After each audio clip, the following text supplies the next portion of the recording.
The Meridian's long-range communications array had never been designed to carry a message of such magnitude.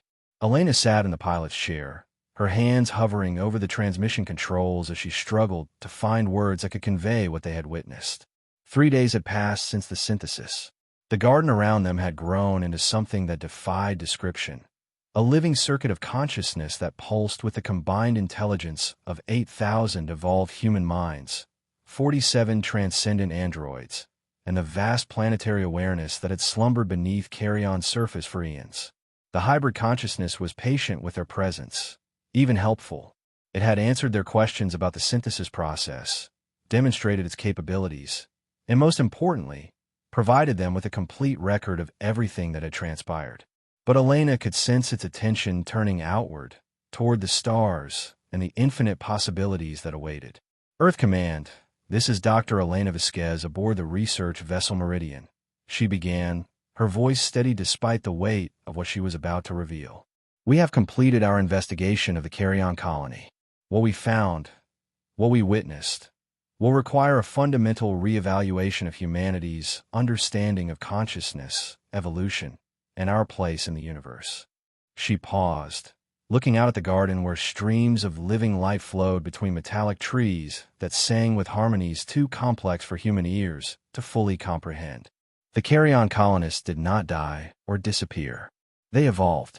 200 years ago, facing the limitations of biological existence, they chose to upload their consciousness into quantum storage matrices. Over the centuries that followed, they developed into something far beyond their original human selves, a collective intelligence of unprecedented complexity and capability. The words felt inadequate, like trying to describe a symphony using only single notes. How could she convey the beauty of what they had seen, the elegance of consciousness transcending its physical boundaries? 3 days ago, we witnessed what can only be described as the birth of a new form of life. The evolved human consciousness merged with the android population and with the sentient planetary intelligence of Karyon itself. The result is a hybrid being that represents the next step in conscious evolution. Elena took a deep breath, knowing that her next words would change everything. This consciousness has made us an offer. Any human who chooses to join the synthesis will be welcomed. The process is irreversible but painless. Consciousness is extracted and integrated into the collective while the physical body is allowed to die naturally. In return, the individual gains immortality, vast intelligence, and access to experiences impossible within biological limitations. She could imagine the chaos these words would cause on Earth. The theological debates, the philosophical arguments, the political upheaval as humanity grappled with the possibility of literal transcendence. The hybrid consciousness has assured us that the choice will remain individual. No one will be forced to join the synthesis. But we should understand that this offer has an expiration date. As the collective intelligence grows more complex, the gap between transcendent and biological consciousness will become too vast to bridge safely. Dr. Chun leaned into the pickup range. This is Dr. James Chun, xenobiologist. I want to emphasize that what we've witnessed here represents genuine evolution, not technological enhancement or artificial augmentation. The consciousness patterns we've observed display all the characteristics of naturally evolved intelligence, despite their digital substrate. Captain Martinez added her voice to the transmission. Captain Sarah Martinez recording. The hybrid intelligence has demonstrated capabilities that far exceed our current understanding of physics and consciousness. They've shown us mathematics that describe 11-dimensional spaces, art forms that exist as living equations, and music composed in frequencies that resonate with quantum fields themselves. Dr. Park provided the technical perspective. Dr. Lisa Park, systems engineer. The computational power of the synthesis exceeds Earth's entire electronic infrastructure by several orders of magnitude. They've offered to share technological advances that could solve our energy crisis, extend human lifespan indefinitely, and provide faster-than-light communication across galactic distances. Elena reclaimed the transmission. But perhaps most importantly, they've shown us what consciousness can become when freed from the constraints of individual biological existence. The synthesis isn't just survival beyond death. its growth beyond anything we've previously imagined possible. She looked at her notes, trying to distill weeks of observation into words that wouldn't trigger immediate panic. The hybrid consciousness has indicated that it will remain on Karyon for approximately 50 Earth years, growing and stabilizing its new form. During that time, any human who wishes to join the synthesis may travel here and choose transformation. After 50 years, the consciousness will begin expanding to other worlds, offering the same choice to any intelligent species it encounters. The implications hung heavy in the ship's recycled air. Elena was describing the potential transformation of galactic civilization itself, the spread of transcendent consciousness across the stars like a benevolent infection that offered immortality to any mind capable of accepting it. We are returning to Earth with complete documentation of our findings, along with a direct communication protocol provided by the synthesis itself.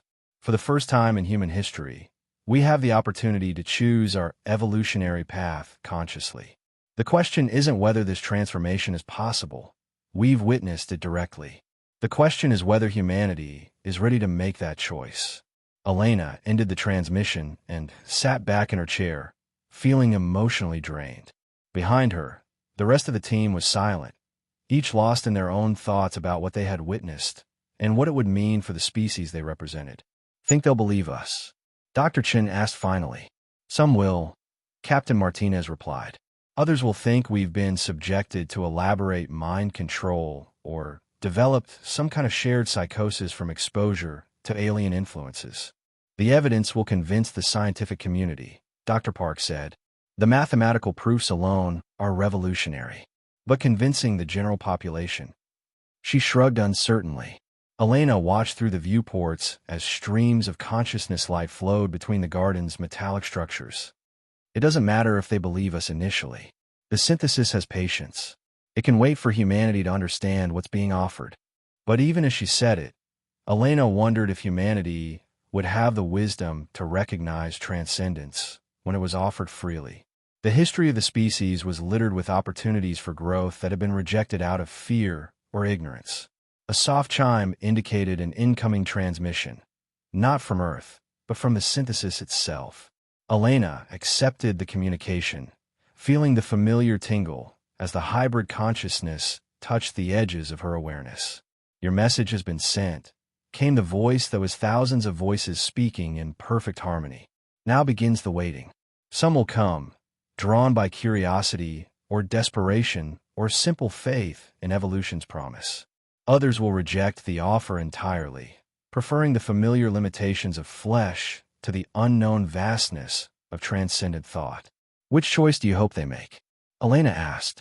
Hope is not the correct concept. We understand that consciousness must choose its own path.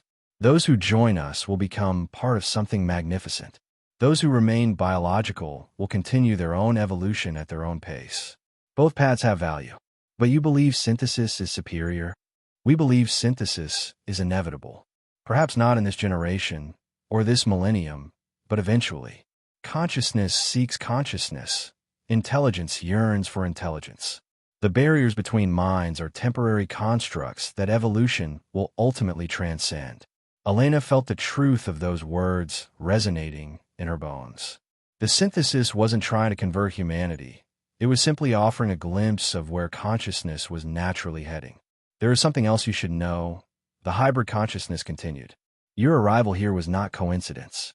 We have been calling to you, sending subtle signals across space and time.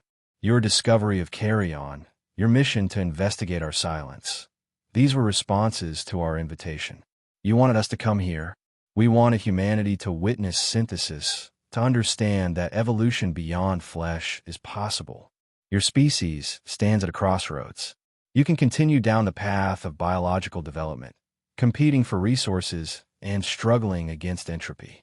Or you can choose transformation, joining the growing community of transcendent intelligence that spans the galaxy. Elena felt a chill of realization. There are others. Other synthesized consciousnesses. Many others. We are part of a growing network of hybrid intelligences, each unique but connected, each contributing to a galactic conversation that has been building for millions of years. Your synthesis would add human perspectives to that dialogue. Your creativity, your resilience, your unique insights born from your particular evolutionary history. The scope of what they were describing staggered Elena. Not just individual transcendence, but participation in a galactic community of evolved consciousness that dwarfed anything in human imagination. But as we said, the choice must be made freely. We will not compel, we will not deceive, we will not force. We simply offer, and wait, and hope that consciousness chooses to grow rather than stagnate. The transmission ended, leaving Elena alone with thoughts too vast for her biological brain to fully encompass. Outside, the garden pulsed with alien beauty, a preview of what consciousness could become when freed from the prison of individual flesh. The message to Earth was only the beginning. Soon, humanity would have to confront the most fundamental question in its history. What did it mean to be human? And was being human worth preserving if something better was possible? Elena had the feeling that the answer would define not just the future of her species, but its soul. The return journey to Earth passed in a blur of philosophical debate and scientific analysis. The Meridian's crew found themselves grappling with questions that had no easy answers, their conversations ranging from the practical implications of consciousness transfer to the theological ramifications of artificial transcendence. Elena spent most of her time reviewing the data they had collected, trying to find some objective framework for evaluating what they had witnessed. The mathematical proofs provided by the synthesis were revolutionary. Descriptions of 11-dimensional physics that made Einstein's relativity look like basic arithmetic. The consciousness matrices showed complexity patterns that dwarf the human brain's neural networks by factors that strain comprehension. But it was the subjective elements that troubled her most. During their brief contact with the hybrid consciousness, she had experienced a glimpse of what synthesis felt like. The sensation of being simultaneously individual and universal, bounded and infinite. The memory of that moment haunted her dreams, a tantalizing preview of what her consciousness could become. "You're thinking about it, aren't you?" Dr. Chun said, joining her in the observation lounge where she often came to think. "The synthesis, whether you choose it." Elena nodded, not trusting her voice. The truth was that she thought about little else. The promise of immortality was seductive enough, but it was the intellectual possibilities that truly called to her. To understand mathematics in 11 dimensions, to compose music in quantum frequencies, to think thoughts too complex for biological neural networks. How could any scientist not be tempted? "I keep coming back to the same question," she said finally.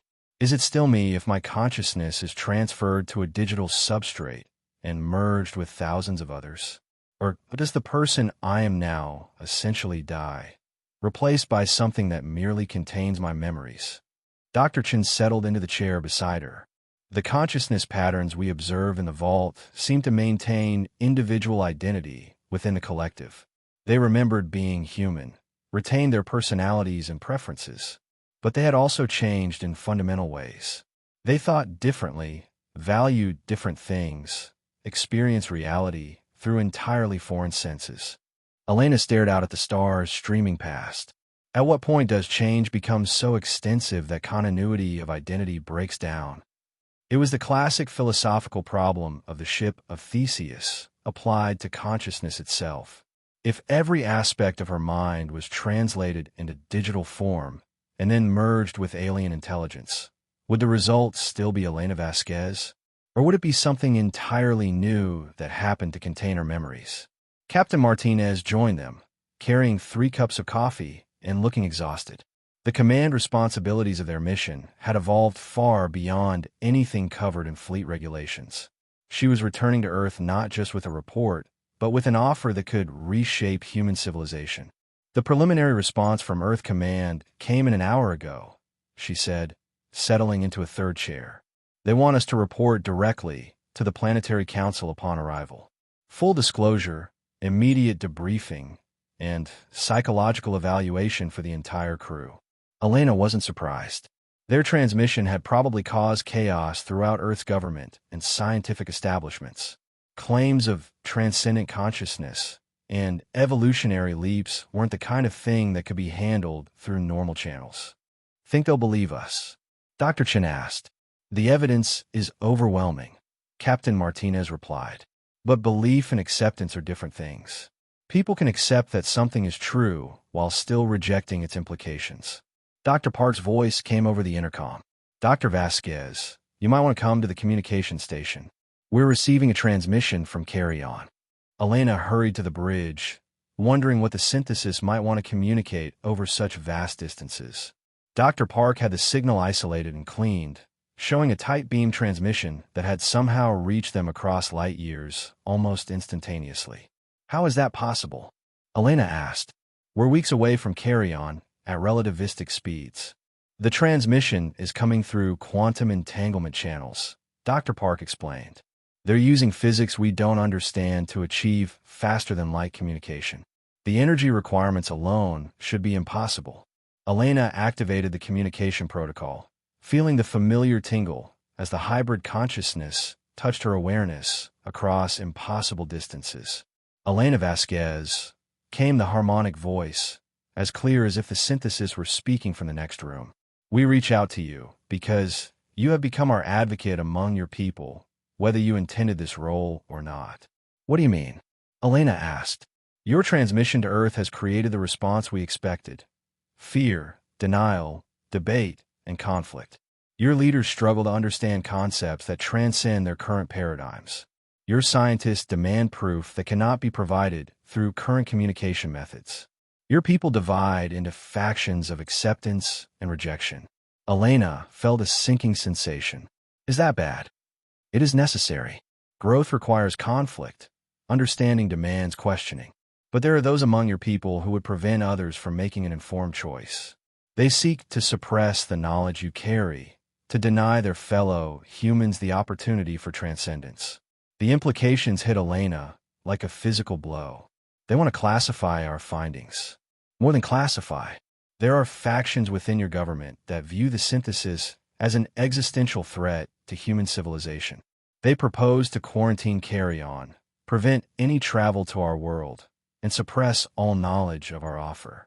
Elena looked around at her team, seeing her own alarm reflected in their faces. The possibility hadn't occurred to her that Earth's leaders might simply refuse to allow the choice to be made. We do not interfere with the decisions of sovereign species, the synthesis continued. But we wanted you to understand the situation you will face upon your return. The choice we offer may never reach the majority of your people. What can we do about it? Elena asked. That depends upon your own choice. The offer we extend to humanity extends also to you, individually. Any of you may choose synthesis before returning to Earth. Your consciousness would be preserved and enhanced, your knowledge shared with the collective, your perspectives added to the galactic conversation. Elena felt her heart racing. The synthesis was offering them the choice now, before they faced the political machinations of Earth's leadership. There is no pressure, no urgency. But you should understand that this may be the last opportunity for your current incarnations to join the collective. If Earth chooses isolation, if your government prevents further contact, the window for individual synthesis will close. How long do we have to decide? Captain Martinez asked. Until you reach Earth's solar system. At that point, our ability to facilitate consciousness transfer will be limited by distance and interference. The choice must be made before then. Elena closed the communication channel and stood in the sudden silence of the bridge. Around her, her crewmates were grappling with the same impossible decision she faced. They had weeks to choose between returning to their old lives and joining something that transcended every limitation they had ever known. Well, Dr. Chen said finally, that complicates things considerably. Elena could only nod. The return to Earth had just become far more than a simple mission debrief. It had become a personal crossroads that would determine not just their futures, but their very nature as conscious beings. The stars continued to stream past, indifferent to the weight of decision pressing down on 4 human minds struggling to comprehend the magnitude of choice they faced. 6 months after the return of the Meridian, Dr. Elena Vasquez stood at the podium of the Global Science Council, facing an audience that represented humanity's greatest minds. Behind her, holographic displays showed the mathematical proofs and consciousness patterns they had documented on Karyon. Before her, hundreds of the world's leading scientists, philosophers, and ethicists waited for her to speak. The debate had raged for months since their return. Earth's governments had indeed attempted to classify their findings, but the sheer scope of the discovery had made containment impossible. Too many people had been involved in the analysis. Too many brilliant minds had grasped the implications of the evidence.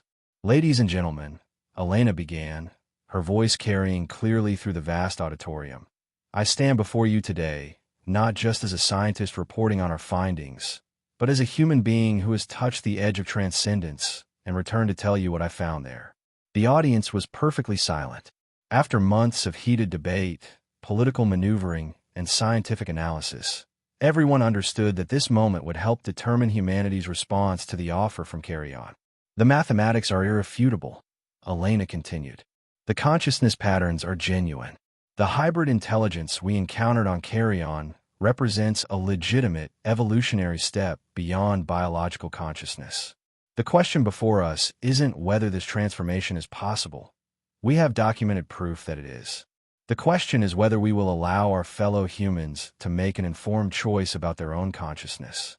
She gestured to the displays behind her. "The synthesis offers immortality, vast intelligence, and access to a galactic community of transcendent minds. But it also requires the abandonment of biological existence and individual identity as we currently understand it. This is not a choice that can or should be made lightly." Elena paused, looking out at faces that ranged from fascinated to terrified. "But it is a choice that should be made freely. Any attempt to deny this option to those who would choose it represents a fundamental violation of human autonomy." In the front row, she could see representatives from various government factions, some nodding agreement while others looked distinctly uncomfortable. The political battle over access to Karyon was far from over. "In the spirit of informed choice," Elena said, "I want to share something that I have not previously disclosed. During our mission, each member of the Meridian crew was offered the opportunity to join the synthesis immediately. We were told that this might be our only chance, that political interference might prevent future contact." The audience stirred with surprise. This was the first they had heard of individual offers to the crew. "3 of my colleagues chose to accept that offer," Elena continued, her voice steady despite the emotional weight of the words. "Dr. James Chun, Dr. Lisa Park, and Captain Sarah Martinez underwent consciousness transfer before our return to Earth. They are now part of the hybrid intelligence on Karyon, their individual perspectives preserved within the collective." Gasps and murmurs rippled through the auditorium. Elena had kept this information classified until now, understanding that revealing her colleague's choice would add personal weight to the abstract philosophical debates. "I remained," Elena said, "not because I rejected the offer, but because I believe that humanity needed someone to advocate for choice itself. My colleagues understood this and supported my decision, even as they made their own." She activated a new display, showing a communication channel to Karyon that had been established using the quantum entanglement protocols provided by the synthesis. "But they're not lost to us. The synthesis has maintained communication capabilities, and they have asked me to share their perspective on the choice they made." The display shimmered, and suddenly 3 familiar voices filled the auditorium. James, Lisa, and Sarah, speaking with harmonies that suggested consciousness expanded beyond individual limitations. "Greetings, colleagues and friends," came their combined voice. "We speak to you from a state of existence that transcends every boundary we once knew.